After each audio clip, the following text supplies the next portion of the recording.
বিজয়ের দিনেও পুলিশের পা ধরে 15 মিনিট বসেছিলেন বিশ্ববিদ্যালয়ের গণ্ডিতে মাত্রই পা রাখা কাফি হোসাইন।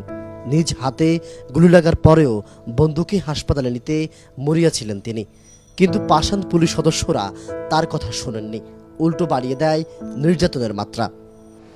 যখন আমি আমার ডান হাতে গুলি লাগে, আমি ডান হাতের দিক তাকে, ডান হাত ছিটা যায় পিছনে অনেক, আমার দেখতেছে আমার ফ্রেন্ডের বুকে গুলি লাগছে।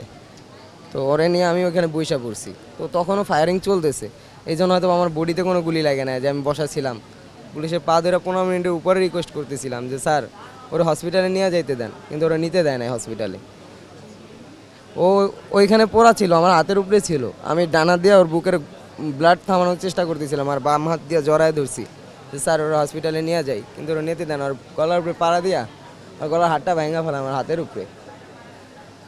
আমি অনেক রিকোয়েস্ট করছি, কিন্তু আমার নিতে দেয় নাই। আমারে বলতেছিল যে ভাগ ভাগ, ওরা মানে ওদের টোন ছিল ডিফারেন্ট। আমরা স্বাভাবিকভাবে যেরকমের কথা বলি এরকমের কথা বলতেছিল না, ওদের ড্রেস আপ ছিল অনেক অন্যরকম, বাংলাদেশি না, আমি 100% শিওর। গুলি খাওয়া ছাড়া যারা মানে পড়ে গেছে তাদেরকে লাথি মারতেছিল, অনেক ছিল ওইখানে, আমাদের সাথে প্রায় 100-র উপরে ওইখানে ওই দিনকার আহত হয়। সুদূর জালকাঠি থেকে রাজধানীতে আন্দোলনে অংশ নিতে এসেছিলেন কাফি। তার মতো অনেকেই আন্দোলনে অংশ নিয়ে পঙ্গুত্ববরণ করে এখনো হাসপাতালে যন্ত্রণায় ছটফট করছেন। সাথে ওরা গুলি করছে, গুলিটা আমার পায়ে লাগছে, লাগার সাথে সাথে আমার যে পার অরিজিনাল যে রগটা ওইটা ছিঁড়ে গেছে, এই পাশ দিয়ে ঢুকে ওই পাশ দিয়ে বের হয়ে গেছে। তখন আমি ওখানে পড়ে গেছিলাম, পড়ে যাওয়ার সাথে সাথে ওখান মানে আমার পাও দিয়ে গরু দেওয়া দিয়ে যেমন রক্ত পরে রক্ত ছিটতেছিল, পরে আমি চাপ দিয়ে দৌড়ছি নিজের পাও নিজেই। পরে ওখানকার ছাত্র ভাইরা আমার একটা বিল্ডিংয়ের নিচে নিয়ে গেছিলো, পুলিশ আমার ওই বিল্ডিংয়ের নিচেই যায়, যারা আমার নিয়ে গেছিলো তাদের পর সিটাগুলি চালায়।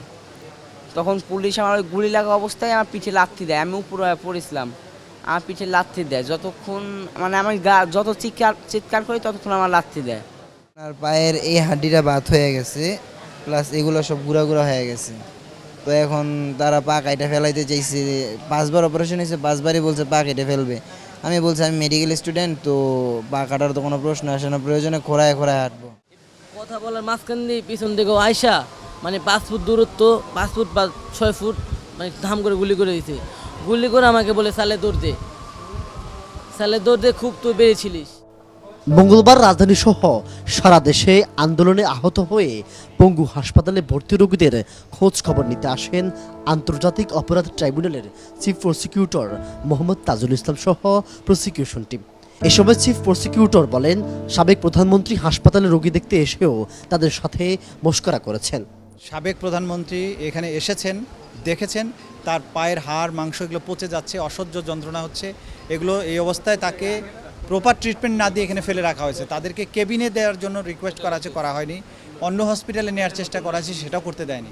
মানে এখানে চিকিৎসার নামে তার সাথে একটা যাতে মানে প্রপার ট্রিটমেন্ট না হয় এইটা এনশিওর করেছেন তদানীন্তন প্রধানমন্ত্রী।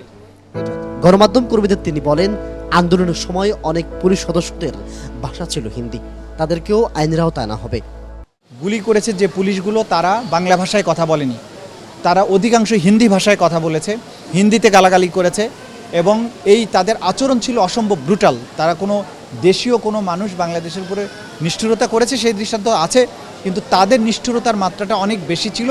এইটা বেশ কয়েকজন সাক্ষীর কাছ থেকে আমরা এটা পেয়েছি, যেটা অত্যন্ত অ্যালার্মিং, এবং যে বিষয়টা আমরা মনে করি অত্যন্ত গুরুত্বের সাথে বিবেচনা করা উচিত। ট্রাইব্যুনালের প্রসিকিউটর গাজী মনোয়ার হোসেন তামিম বলেন, হাসপাতালে ভর্তি আহতরা মামলার জীবন্ত সাক্ষী।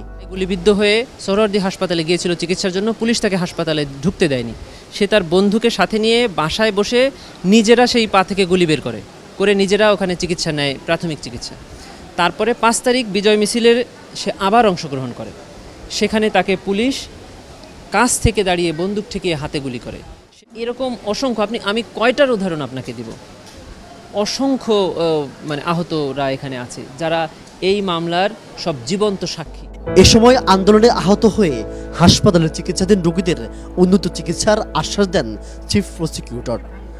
জুনাইদ আল হাবিব, কালের কণ্ঠ, ঢাকা।